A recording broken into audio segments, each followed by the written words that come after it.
你覺得佢係 station wagon， 但係以往係冇咁短車尾嘅 station wagon， 佢直情係改變咗嗰個成個 concept。五馬路曾幾何時咧，喺一段好短嘅時間裏邊咧，曾經係好 hit 嘅。係，因為我哋中國人啊，行船真解難。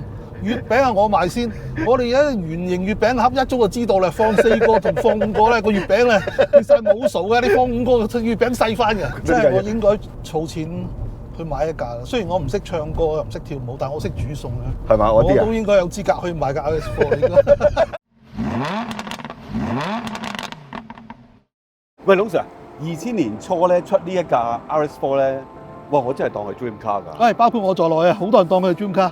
但係佢紅係另外一個原因喎。咁啊，當然啦，有個大明星啦，煮餸好叻嗰個咧，都係揸呢架車㗎。咁我哋唔講是非，但係就講一啲好有意思嘅嘢，因為呢架車實在太有意義，即係真係對 Audi 對世界都有啲影響。冇錯。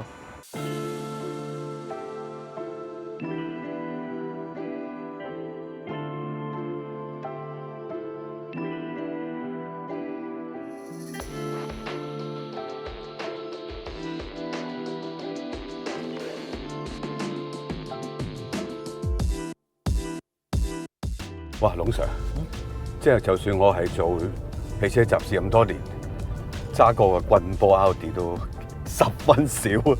我諗你未掂過棍波 Audi 啊嘛？印象中真係冇乜啊，冇乜。仲要係 manual only 呢部車，當時出呢一部 RS4 有2個 only， 一個就係 manual， 另外一個就係 Avant， 得旅行車版，乜都冇。係到第2代就開始有，當然有 Avant 啦，有房車同開篷車啊，好似咁上下啦。不過呢一架係我覺得最值得試嘅，因為咧呢副引擎 2.7 Twin Turbo 即係 Bi Turbo 啦，係我試過嘅 V6 裏邊咧，我覺得好甜美嘅一個 V6 引擎嚟嘅。再加上呢一副引擎，因為係叫 RS， 所以就將佢交俾告士和夫，特別 tune 過。佢比同期用相同引擎嘅，但係唔係特別 tune 啦嚇嘅 S4 咧，個馬力大好多嘅。我當其時試呢副引擎第一次就係Audi Allroad 就有一個4驅車咧，當其時試已經覺得哇呢副引擎冇得頂喎，但係唔係棍波嗰架，自動波嘅。揸棍波呢一架咧，又體驗多少少嘢。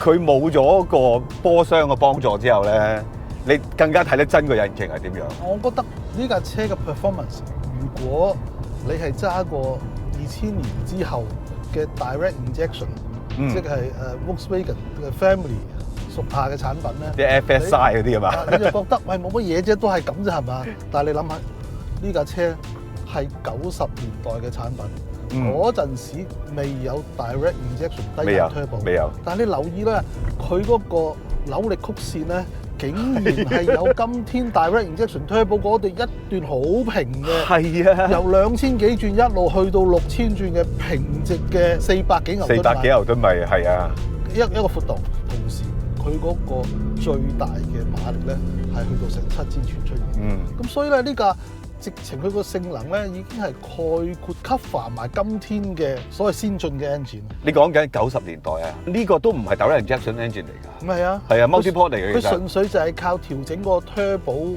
嗰個壓力啦，去維持一條好平直嘅扭力高峰。係，因為佢唔係 direct injection 啊。係，所以佢嗰個轉數可以拉到好高。係因為一般嘅 direct injection 其實去到5000零6000就盡㗎啦。係啊，哇！呢架真係頭先我踩過7000都仲想去啊佢。調翻轉頭咧，而家嗰啲咁樣嘅 direct injection turbo 講性能啊、講效率嗰啲咧，呢個棍波你應該冇興趣嘅。所以我哋私底下成日都傾㗎嘛。呢 direct injection 啊咩 FSI 啊，其實最好就配自動波。冇錯啦，仲係要嗰啲多齒輪嘅係好密齒比啊，係啦，6速7速嗰啲7速8速9速啊，又唔得你啱啦。係啦，咁又冇得頂㗎。因為佢個不斷跳下跳下跳下，咁架車快咗嘅，但係冇得俾你拉高轉數嗰個感覺。喂，呢架咧就係當你去到2000幾轉之後咧，哇啲扭力已經係最大啦。你一路咁踩落去咧，啲力係不斷咁樣，哇好雄厚啊成個力度。但係佢又唔粗糙喎，成個感覺。係啊，呢個 V6係非常之甜美啊！嗱，90度 V6咧，我哋以前都講過，係佢就肯定係調整過嗰個曲軸嘅上位啦，令到佢可以得到 even firing 啦。係啊，好 smooth。就係因為咁樣，你可以一路又 smooth 又一路享受到佢嗰啲力量不斷咁推住你個身體行，咁有文化氣息嘅力量狂咧，係好少有嘅。即係我哋揸差不多年代嘅日本 Turbo 咧，一樣有好勁嘅力量。係，但係即係釋放得咁文明、咁斯文咧，就都唔係嗰回事。即係揸呢架車，我就係覺得你慢慢揸，一嘢就可以好 smooth 咁加速，你亦都可以拍低個波，但係佢又係冇震盪。係當然呢架車其實亦都係招牌車嚟嘅，當年佢一出嘅時候係成為好多人嘅偶像，包括你同我。首先我哋對 RS 嗰個認識就係停留喺 RS2 啦，即係第一部。咁但係你覺唔覺咧 RS2 係妹仔大個主人婆，好似波子靚晒工。係呢一架可能佢哋有咗教訓咧，就知道係告士和夫 tune 嘅。首先告士和夫已經俾佢哋賣起咗啦，自己人啦已經係。其次佢哋冇大肆宣傳話告士和夫做咗啲乜嘢啊。總之呢個叫 RS4，就係繼 RS2 之後嘅最頂尖嘅作品。380幾匹喺當其時我 check 翻，佢真係 Supercar Killer 嚟嘅喎，4點幾秒嘅0至100加速。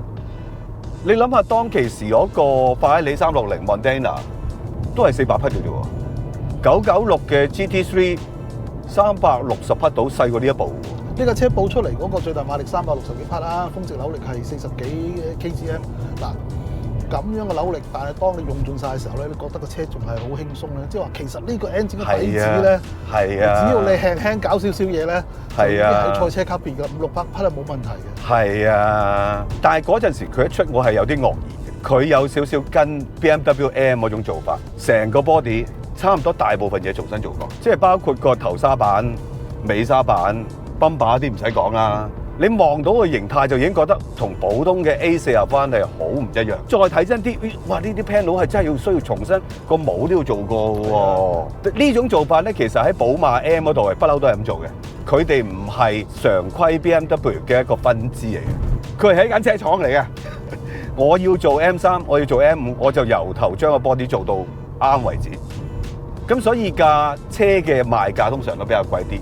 但係望落去亦都會好唔同嘅車成啊！Audi RS 不嬲都唔係太出名啊，佢哋喺呢架車度都用咗呢個方法，得出嚟嘅效果係令到人有另外一種睇法。呢架車事實上呢架 A4，好似頭先我哋傾偈所講，係改變咗個遊戲嘅。你都知我就好少評論呢個車身嘅外形。係啊，我中意搞機械技術多啲。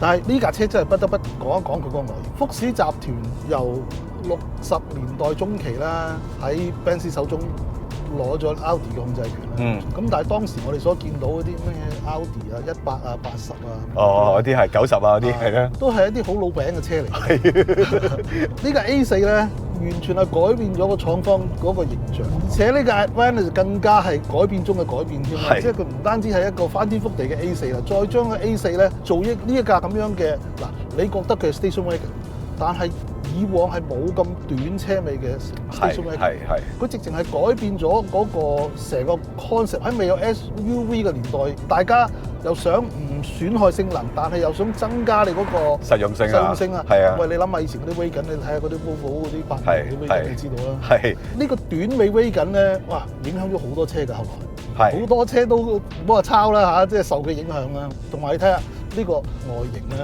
真係唔似德國人設計嘅，德國人即係好古板，好着重性能㗎嘛。我哋上一次同阿符傾嗰架30 Coupe 咧，就講過呢一個問題。我哋話嗰度尾門咧，德國人咧就好中意有個美雞翼窗嘅，因為佢想用盡嗰個開門闊度咧，實用為主啊嘛。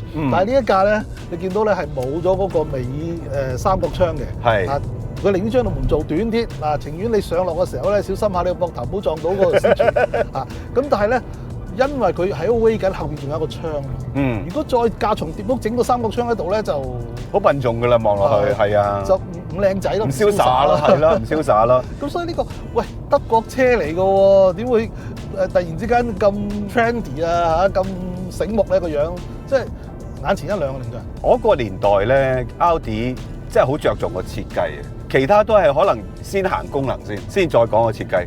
但係 Audi 係設計都好重要。我好有印象嘅就係 Audi 嗰陣時好推佢哋啲設計師出嚟，佢哋知道個世界唔係淨係玩性能玩功能啦，都要靚。呢架真係成功奠定咗 Audi 係一個 design icon。所以點解明星中意揸，潮人中意揸，就係咁解咯嚇。喂，頭先咧，我哋打開引擎蓋咧，其實個 engine bay 係細得好緊要，即係好彩佢係 V6啫喎。係啊，如果係直六嘅話，我都唔知佢點擠。當然佢冇直六啦，直五我都覺得擠唔落啊。記唔記得咧？Audi 最出名嗰個 Quattro 咧，係直五嚟嘅。直五係啊。咁咧，佢成日俾人哋詬病，都最緊要咧就係話佢推頭。係啊，好多人咧就賴喂推頭，因為四驅啊，因為佢有個 torque gen 中差啊。嗱，其實咧推頭最主要原因咧就係因為佢個 engine 長，而且佢係中置佈局。係。咁呢樣嘢就好有趣嘅。你知道咧，歐洲人覺得前驅咧嗰個喺冰雪地嗰個行駛穩定啲之後咧，就慢慢就開始轉向前驅。係啊，有兩大門派嘅，其中一門派咧。法國佬最早就前驅噶嘛嚇，你睇 Citroen 啊、Renault 嗰啲咧，佢將部 engine 打直擺嘅。嗯。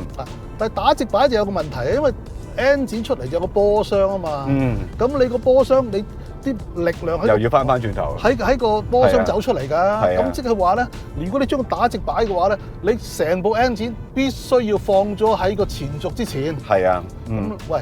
如果係直四都已經好長啦，直五啊更加長得好交關啦。所以你見到個樣，嗰個 front overhang 係好長，係好長嘅。甚至乎你見到以前嗰啲古老嗰啲70年代嗰啲福士啊、古老桑塔納啊嗰啲咧，好舊款嘅中置引擎前輪驅動，你見到個 front overhang 長得都係好長嘅，係啊，好似呢架車咁靚仔，收得咁好咁短嘅車鼻咧，其實係好難嘅，因為呢架都係中置嘅。係啊，咁所以佢冇可能俾一個直五直六俾你。係直四就已經好盡㗎啦，如果你想性能再高啲咧，V6就得啦，因為 V6咧個長度等於3氣缸嘅啫。係啊係啊。中置嘅前輪驅動咧，有啲乜嘢車係可以將部 engine 縮咗入嚟個前軸之後咧，我哋就只係見過一架啫，我同你試過啦，就係嗰個新寶。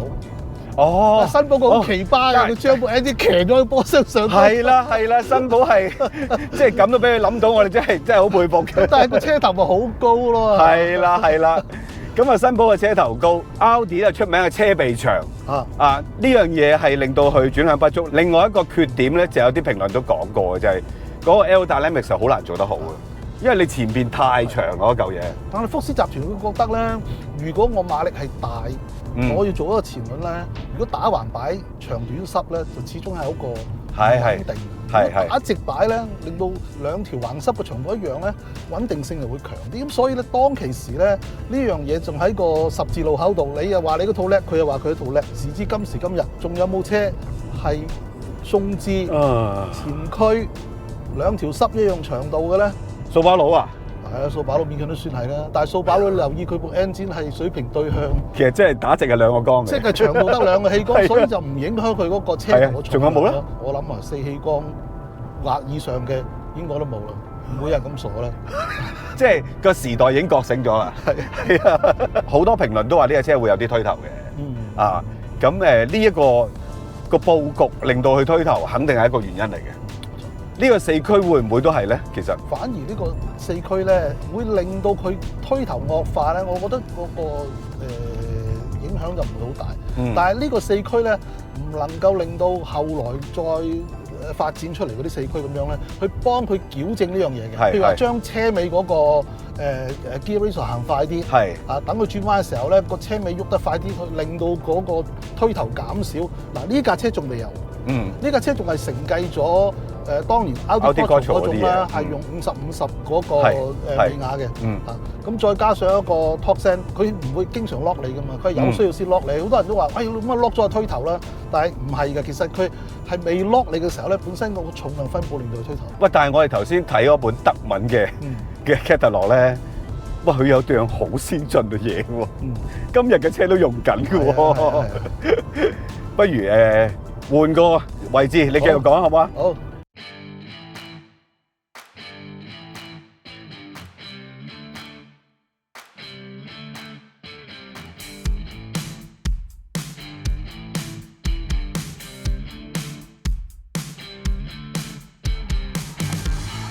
我哋頭先所講嘅呢樣比較原來係好 up to date 嘅係啊設備。你如果睇佢嗰個文字説明咧，佢話係一個 electronic 嘅 differential。如果佢感應到線胎嘅時候咧，個 brake 就會介入，即係邊個碌線胎，邊個碌 spin 咧，佢就會同你捉住佢。係啊，喂，咁即係話同今時今日嗰啲咁嘅 ESP 系統咧，其實係差唔多。差唔多啊，係啊。你諗下呢架車係90年代咧，即係 ABS 都未係好未普及咯。ESP 更加就係未有添啦。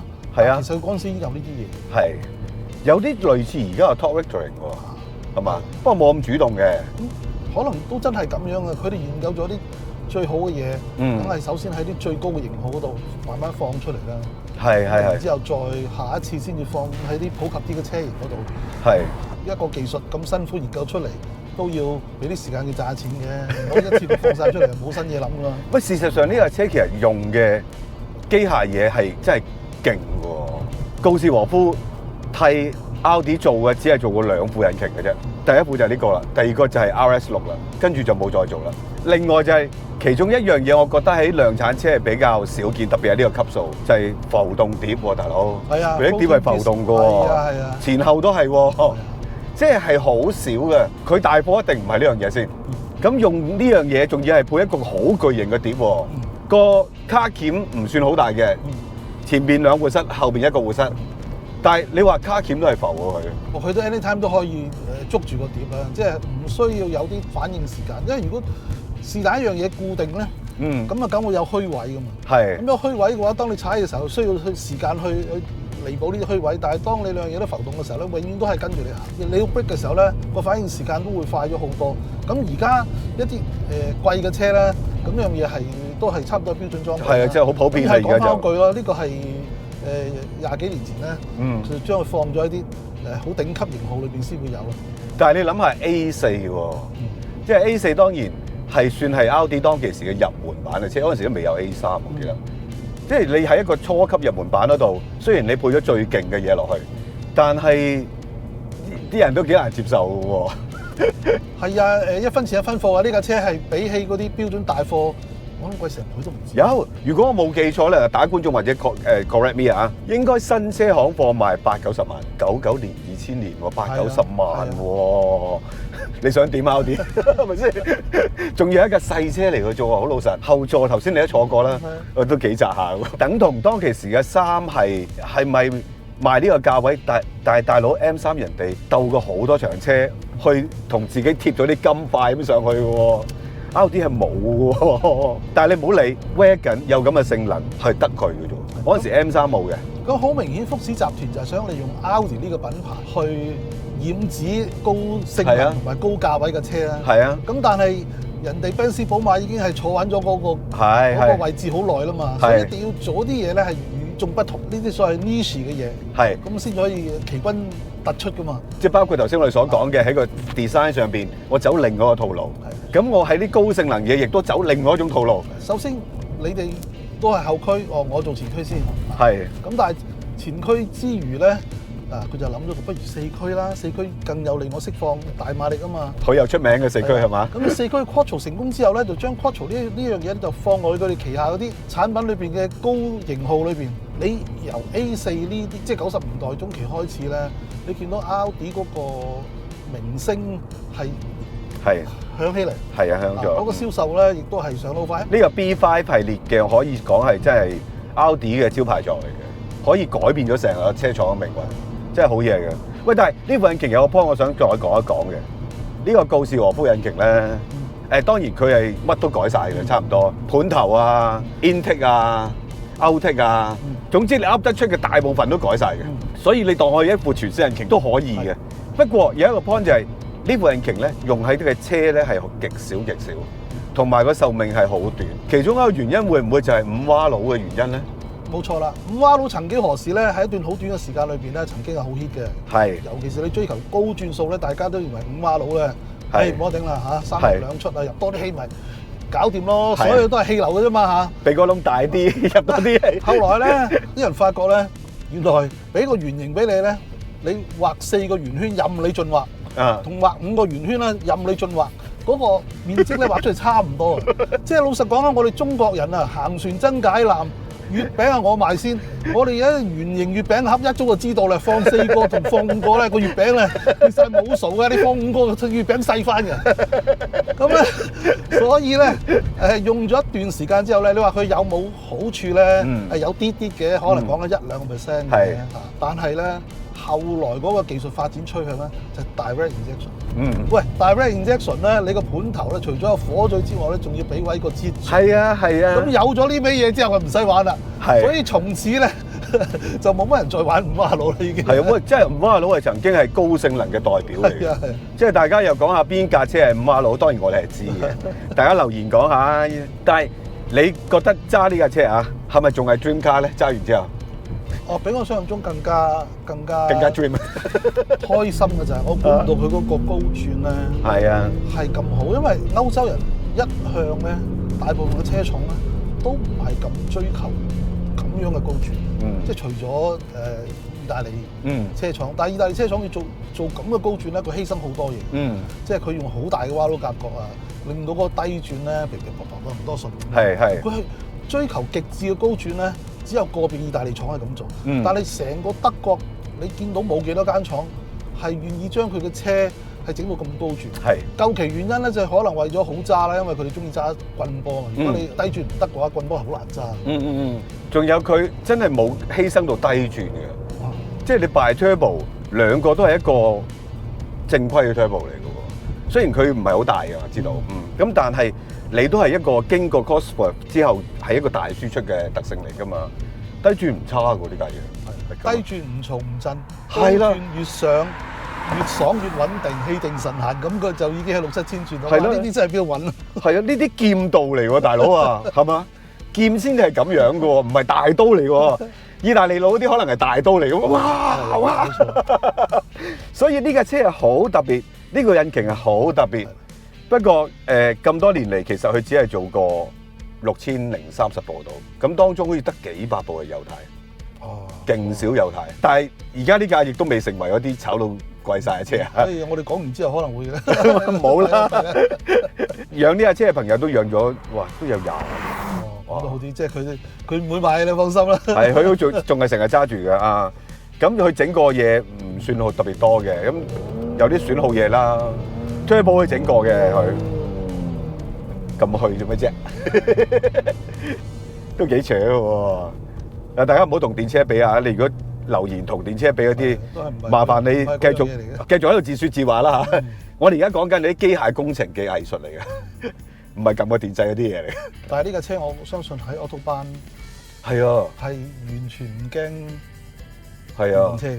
呢架車上到上下200咧，已經開始腳軟嘅啦。咁啊係，呢架可以去到250以上嘅。係啊係，去到啲咁高速、咁大風阻、有轉數喺大撈頂嘅時候咧，就唔係電動車唔係去專長係啊，唔係專長。你今次都應該係你第一次試 RS4 啦。係啊係。係嘛？仲要係你依副引擎已經消失咗 RS4 啦。係。